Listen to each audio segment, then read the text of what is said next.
Well, hi. Yes, I said I was going to have a podcast loaded on Friday, but that didn't happen because I don't know what I'm thinking when I tell you I'm going to load a podcast on Friday. The reality is I need to load them on the weekend. So here is the podcast that I promised you. And what we're going to talk about today is the difference between cardio and weightlifting.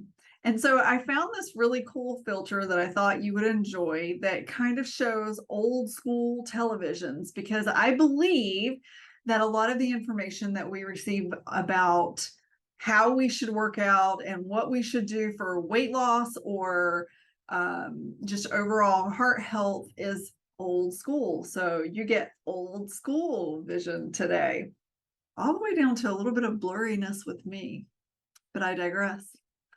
Today, I want to talk to you about the difference between cardio and weightlifting. And here is the big thing. If you've been watching me for any length of time, you know that I'm a big fan of weightlifting, but I don't think that cardio doesn't have a place in today's society. I don't think that cardio should be ignored.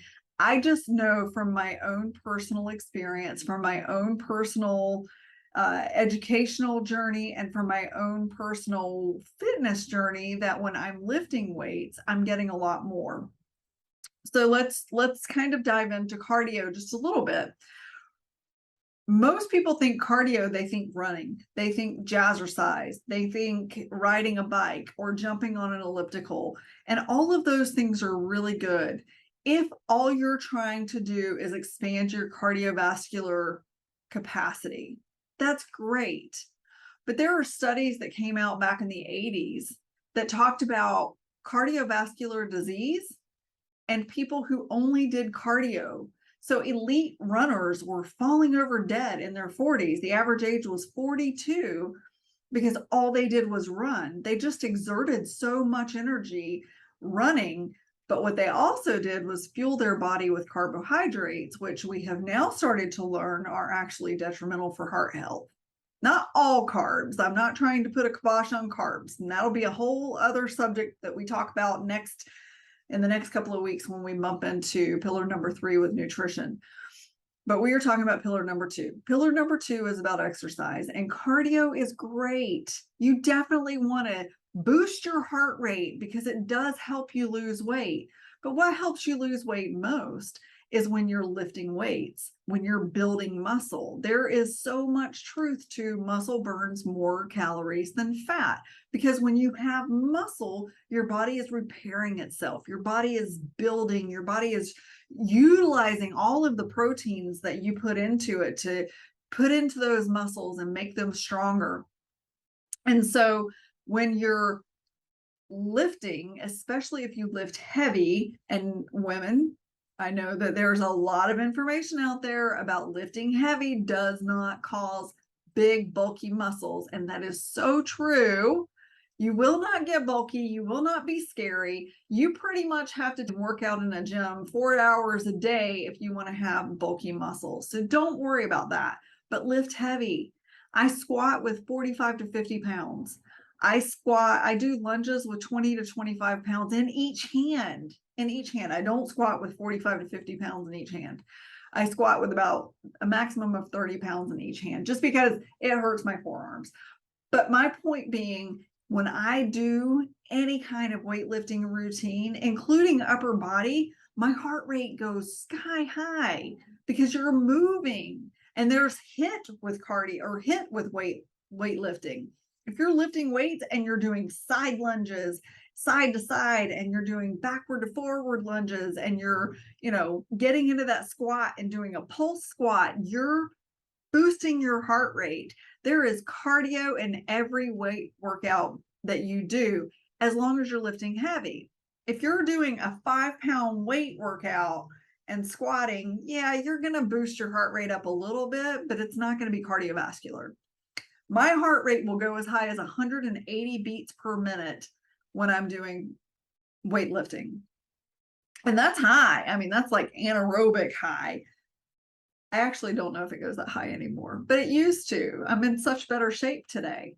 But I started lifting weights religiously, probably, well, I was lifting weights a lot for the last few years, but 4 days a week for the last 4 months, probably, I've been lifting weights, and I have seen so much muscular change in my body from doing that. And I've dropped the last 10 pounds that I wanted to, well, actually not the last, but I've dropped it 10 pounds more that I wanted to drop. And us women, we always look in the mirror and we're like, I just want to lose weight here, or I just want to get this gone. And I'm still in that space, right? I look better than I've ever looked in my life. I didn't look this great in my 20s, but I still have things I want to change, and that's okay. But I do it through weight loss or through weightlifting, and I do it through fasting, which is another pillar that we're going to talk about.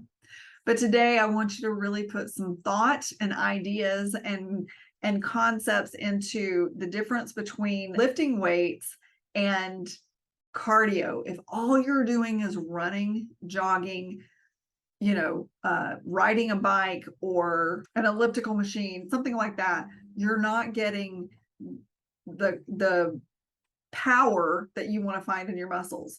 But then there's the other piece to that. There's the Alzheimer's piece, which is what we're really talking about. And you've heard me talk about BDNF, brain-derived neurotrophic factor. That is what you're really pushing for. And you cannot get that with just cardio. You have to be lifting weights. You have to be using your muscles, because it's the muscular use that produces that BDNF. And what does that BDNF do? It is a protein that goes into your brain and helps you repair synapses and helps you get those memories in there like they're supposed to be and hold on to them. Lift, lift, lift, lift, lift. I cannot say it enough. Don't be afraid to pick up a weight. And if you're not sure where to start, drop me a note down in the comments section and I will gladly give you some tips. I will say this.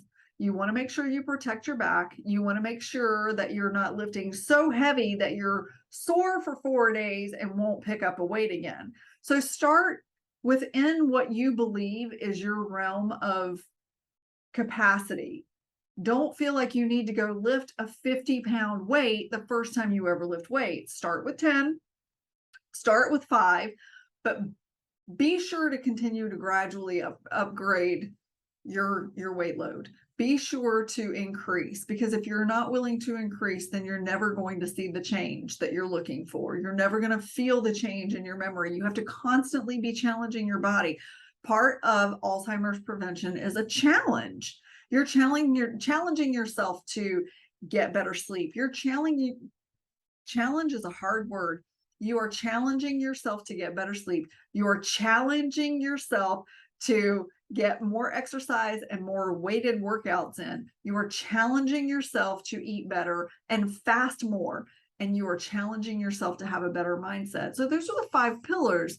But today, the focus is on exercise. And I want to know what you're doing. I have a whole playlist of workouts, and I will tag the link to the playlist in the comments below. Go grab one of my weighted workouts. I have HIIT workouts on there too, and HIIT is great, especially if you don't have weights, but the goal is to try and get weights. There are some people out there who are in the brain field that believe that weighted or body weight workouts are just as efficient, and there may be some proof or some fact behind that, but I just believe from my own personal experience, that if you're lifting heavy, you're getting more of that BDNF. I also believe it because it's in the research that I've done. So if you're curious about any of the research, I'll tag some books in the links below that you can go check out as well. All right, quick tip for you today on cardio versus weightlifting. I hope that you find some value in this. Please don't forget to subscribe, like this video, click the notification bell so that you know when I post new videos, which will be on the weekends from now on, probably on Sundays. I'll get my routine down very soon, I promise. But also, I just want you to know that I am working on a course that is all about prevention, and I'm so excited about it, and I will have more information coming soon on that, as well as a caregiver course, because learning how to caregive for somebody can be really challenging. But even if you're not going to caregive for someone, there are a lot of steps to take to find a good place and a lot of legalities that you need to be sure you're aware of. So more to come on that. But thank you for joining in this video. I am blurred in the background because my office is a mess. Please forgive the unprofessionalism of this video, but you get me. All right, I'll see you next time. Have a wonderful week.